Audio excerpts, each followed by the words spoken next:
Hello, my name is Amber Vroman, and this will be my final presentation for public speaking online. When I first started taking this class, I thought it was really strange to take a public speaking class online. I thought, well, how are we going to learn how to publicly speak if there's no audience in front of us?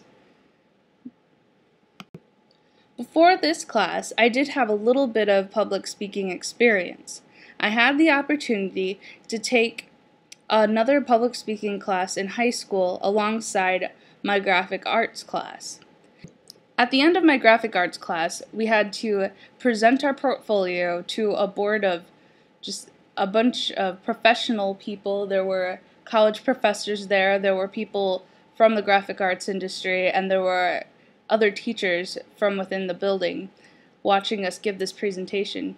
It was very nerve-wracking, but I think it was very beneficial for me in the future. But despite all the experience in the classes that I've had the opportunity to take, I'm still not very comfortable with my communication skills. I'm never the first person to speak when meeting new people. When it comes to being in front of an audience, I think I'm more comfortable with performing rather than giving a speech. I was in band from 5th grade all the way up until 10th grade, and I was also in choir from 7th grade all the way up until my senior year of high school. I also performed a few plays in my high school days. I think some of the delivery issues that I have involve just being nervous in general. I'm very self-conscious about my appearance, so the thought of having my video on the web publicly for everyone to see really just irks me. I'm more comfortable with giving a visual aid presentation. But I think that this has improved because I realize that if you have a strong point and you deliver your point efficiently, people aren't focused on your appearances, they're focused on what you have to say. When I responded to my classmates, I always tried to give positive remarks and constructive criticism to help them out. I'm not sure if it helped out at all, but I really hope that it did. Before each podcast, I would try to spend a few minutes practicing before I actually recorded. But one of the great benefits to recording your speeches is you have time to go back and edit and practice while you're recording. So if you did something really well while practicing and you have that recorded, you can use that. One of the biggest problems, and one of the only problems I had during this class, was when I was trying to upload the Elevator Pitch podcast. I solved it by contacting our professor, and I'm happy to say that she quickly responded and told me that I could just go ahead and email her a link instead.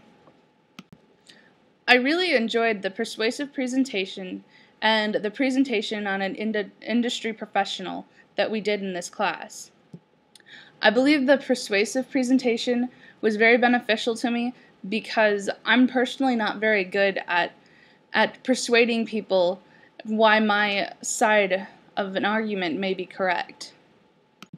The industry professional presentation was very enjoyable to me because I got to spend time researching about one of my favorite animators. I probably spent more time researching than I did putting the video together just because it was fun to learn new things about a man that I already knew did great things. My least favorite public speaking podcast that we did was probably our first one, and probably simply because it was our first one. I was really nervous and wasn't exactly sure if I was doing it right, so I lacked the confidence in basically every aspect of the video. I'm happy that we learned about TED Talk in this class. I didn't know that it existed before, and I love their presentations, and I go and visit the website just for fun now. One of the things that the TED Talk presenters are really good at are visual aid, and I personally like visual slides because I'm a visual learner. They also all have extreme passion for whatever they're talking about, and it inspires you to go out. If you're not passionate about what they're talking about per se, it inspires you to be passionate about your beliefs and your opinions. One thing that I'll always carry with me is something that I learned from Nancy Durarte. She taught me that I should go out and spread my ideas. I think my biggest delivery challenge is keeping eye contact. I often look down at my notes or just look at the screen or up at the ceiling instead of looking at the camera. And it's difficult for me to remember to focus on the camera, especially because it's not an audience. It's nothing. It's a little dot on the top of my screen. So I get carried away in my thoughts and forget that I'm supposed to be looking at this dot. One of my biggest strengths, though, is I think that I speak pretty clearly. I'd like to take pride in the way that I speak. If I had to rate myself this month, I'd give myself a 3.5 out of 5, because I know that I lack eye contact occasionally, and I know that my visual aid slides always need some work. Overall, I'm really glad that I did take this class, because I learned that speaking online is a completely different thing than speaking in front of an audience. Online, your visual aids might be stronger because they're forced to look at your visual aids.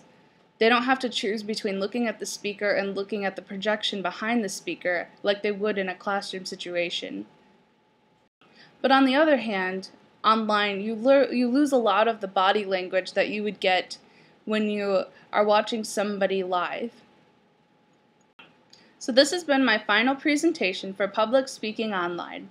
I thoroughly enjoyed the class, and I hope you enjoyed my presentations. Thank you. I'm Amber Vroman from Full Sail University.